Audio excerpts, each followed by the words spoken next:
High বন্ধুরা, তোমরা কেমন আছো? ভালো আছো? আমি ভালো আছি। আজ রবিবার, নতুন দিন। এই দেখো, আমার 9:30টার মধ্যে রান্না হয়ে যায়, তোমরা তো জানো। আমার ছোটো ছেলে খেয়ে খাবার নিয়ে যায়। এই দেখো, আজকে রান্না আমি কী করেছি তোমাদের একটু দেখাই।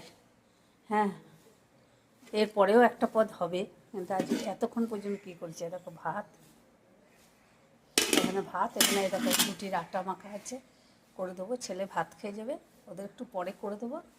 এই যে হয়ে গেছে। এখানে তোমার আছে এই যে সকালের তরকারি। এখানে সকালের তরকারি, এখানে ছেলে ডিমের অমলেট খেয়ে যাবে, ডিমের অমলেট। এখানে আছে তোমার এই দেখো ডাল, এটা আলু সেদ্ধ নিয়ে যাবে, আর এটা হচ্ছে ইলিশ মাছ করেছি। আমাদের তো দুবেলা কেউ খায় না, একবেলা খায়।